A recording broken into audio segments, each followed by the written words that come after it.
Hello and welcome back to the podcast, We Are Selling. My name's Lee Woodward, the author of the Complete Salesperson course.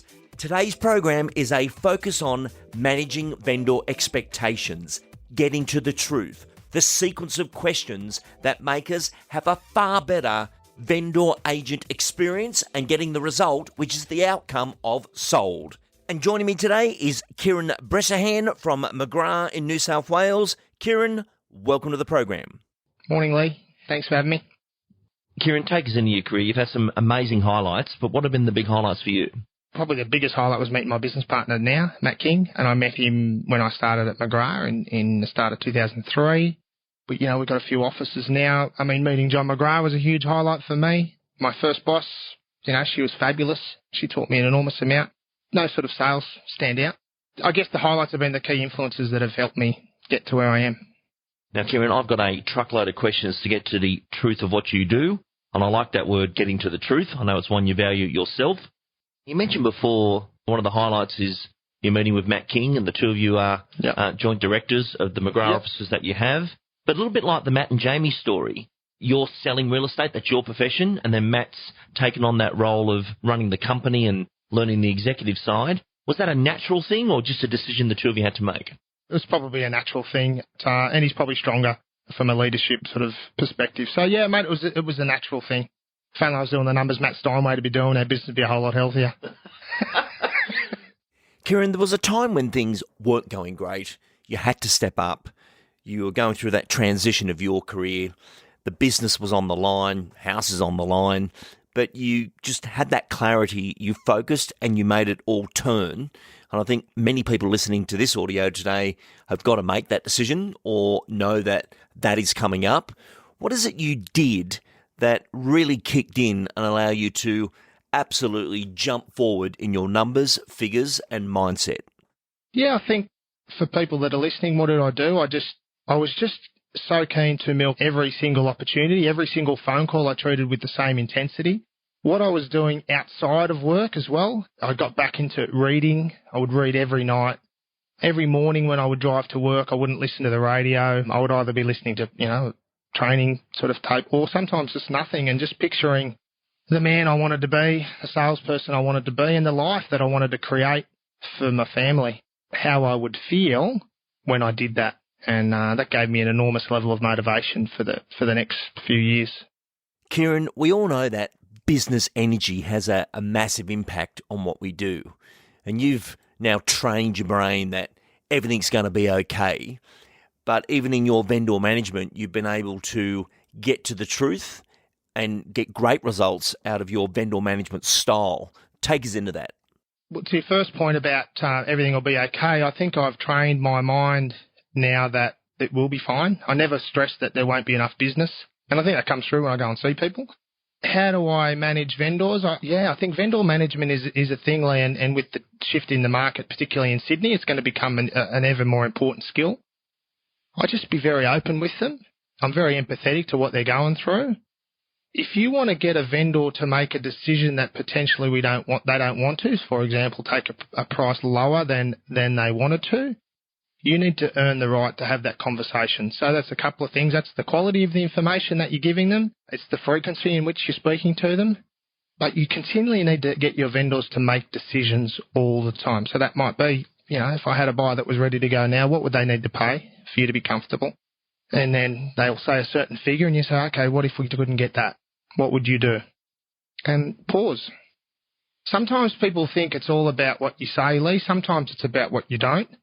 And being comfortable with saying nothing, asking a question and allowing the client to answer without you interrupting and then actively listening to what they tell you. That will give you all the information you need to tailor a solution for them. With a vendor, the key for agents to learn is you cannot take hope away. Can't take hope away from them about the possibility of what the property would sell for. The days of going in and listing it at any kind of price and the market paying that, I think, are finished.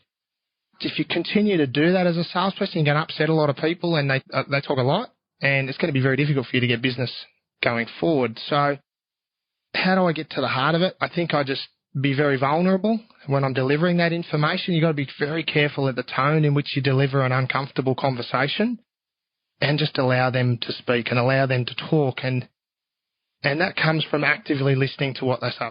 If you do that and you're not scared of the outcome, I think you're going to be fine. Very powerful. When I was chatting with your business partner, Matt King, my question was, how are you doing it? And he mentioned Kieran's very good at questions. The second question, then the third question. I want to chat about this. We are coming into a change of market. Some agents have never seen this market before. They just think we put the flags up and they're all fighting for it and it's gone and we are heroes. The market we're about to go in will suit you, Kieran, no doubt about it. Yeah, I think so. As other people, well, we're seeing expired listings come back around. People are asking us about those letters at the moment or those communications. Well, let's step into the sequence. Kieran, you go into a listing presentation. What questions, if we focus on questions now, what questions do you ask or deliver for you to do your listening role?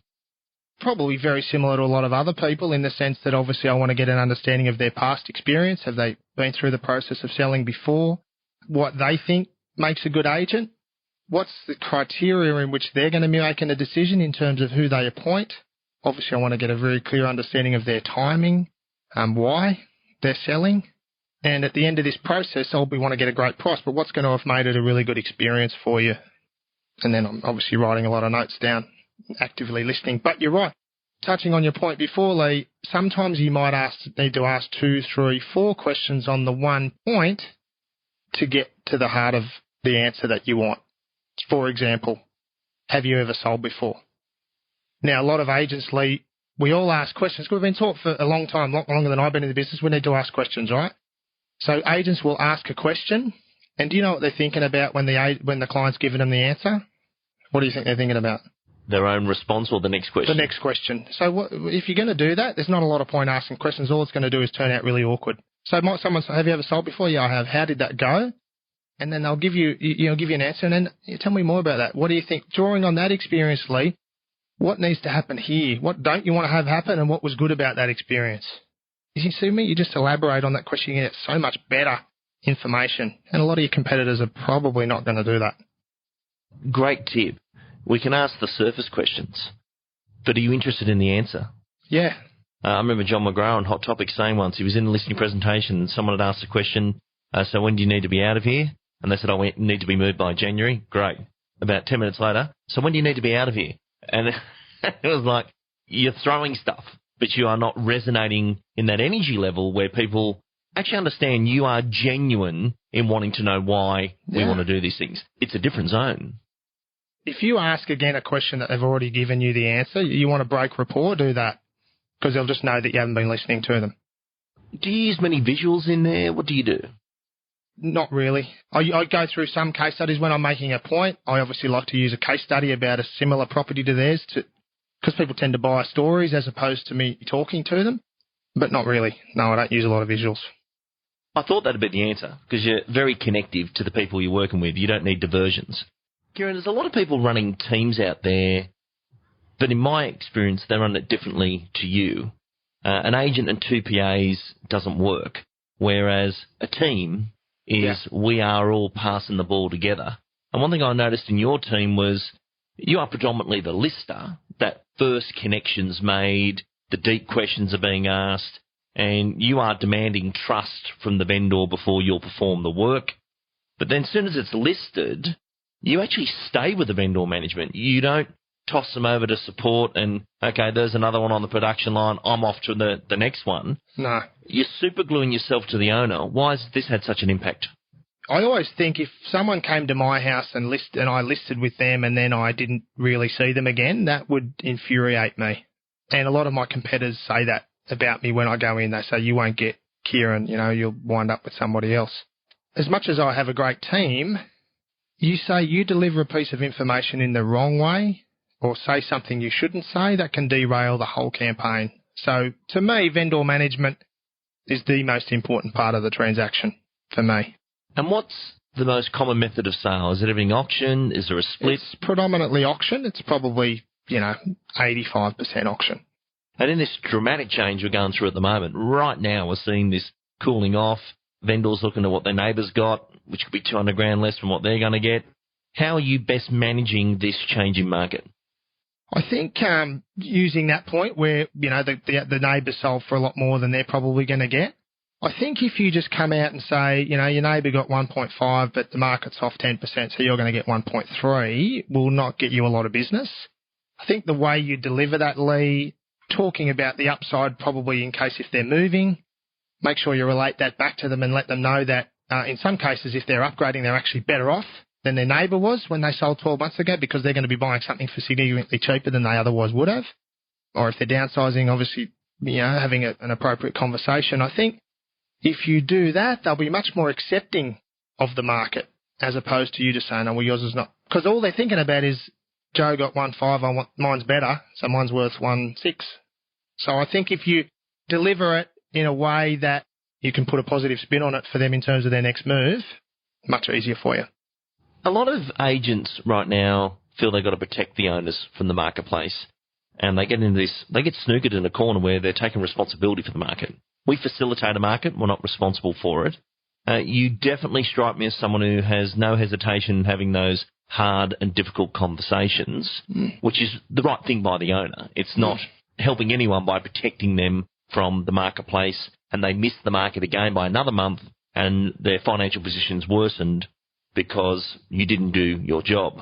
Was that always the way, or how did that skill set come about?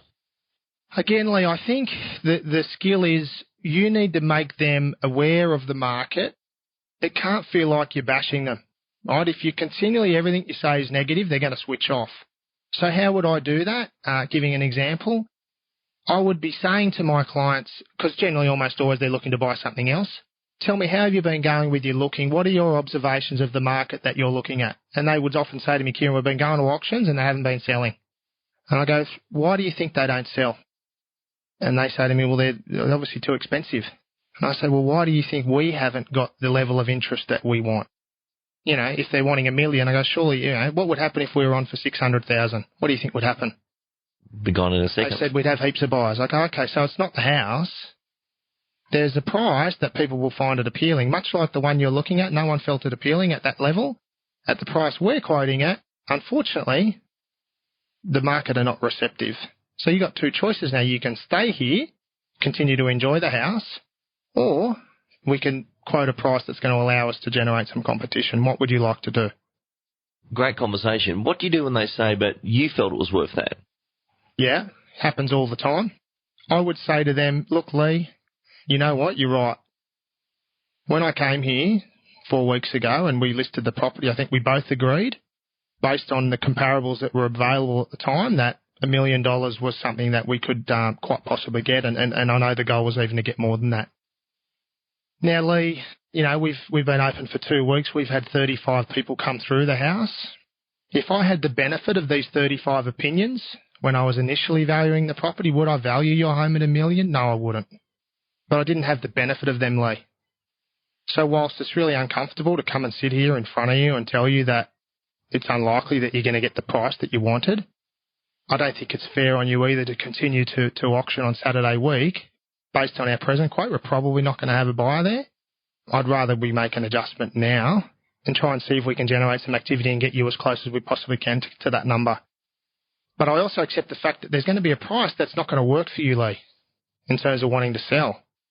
At the moment, our feedback's 850 to 9.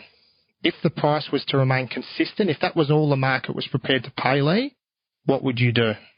I couldn't accept that. Okay, why is that? Because we need more to move.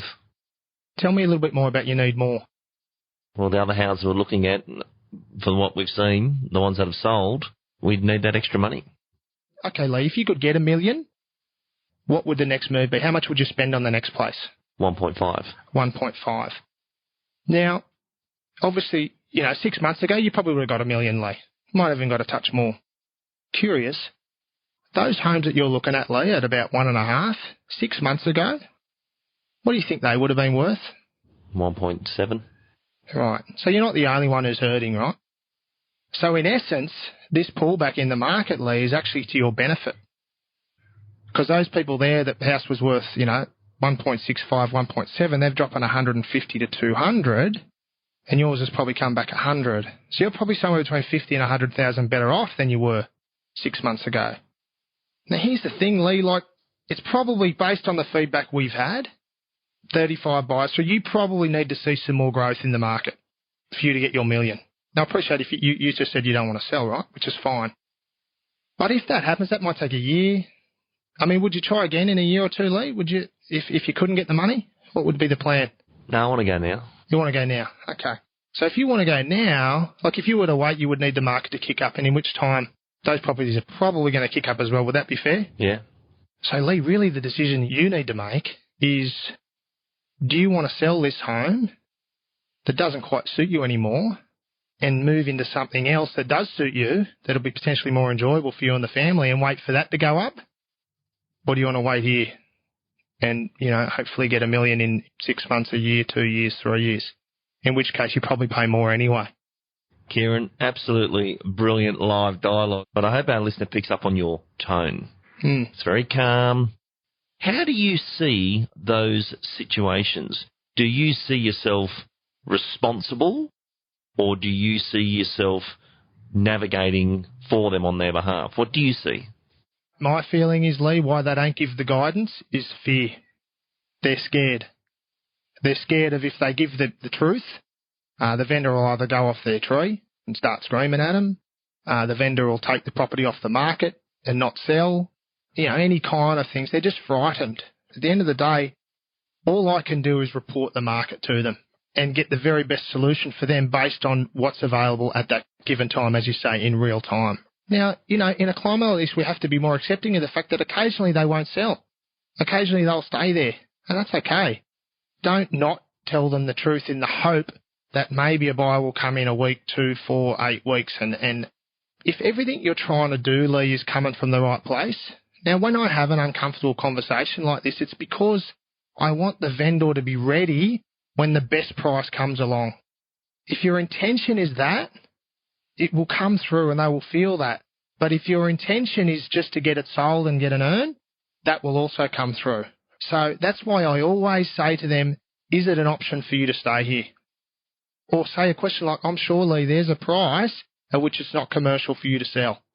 If you open that up and they know that you're okay with it not selling, A, they will tell you more of the truth, right, and have a more open conversation with you. And it's this, we talked about dialogue. I actually dislike that word in our industry because so many people say, give me some good dialogue, right? What is that? Changed. It's not that. Chat to me. Just talk to me, right? And if you're comfortable and you've done everything right, now keep in mind, if I've spoken to the vendor regularly, given them good information, there's good inspections, lots of information, they are more receptive to the conversation. As you say, if I've gone down the list and then they're speaking to someone who they consider to be inferior or a junior, are they going to be accepting of the information? No, they're not. So that's where the vendor communication is so important. But all this comes back to how serious are you about being a really good agent? The agents who have been brought up in the last 5 years, different marketplace. And I see it, and there's an enormous amount of ego in our business, and some agents have made an incredible amount of money in the last 5 years. But if you continue to do that and you don't adapt, it's going to be painful and it's going to be a lot less enjoyable. And, it's okay not to take on business. Not all business is good business. Kieran, absolute legendary interview. I want to thank you for joining us on We Are Selling and being part of contributing back to our industry. Cheers, Lee. Thanks for having me.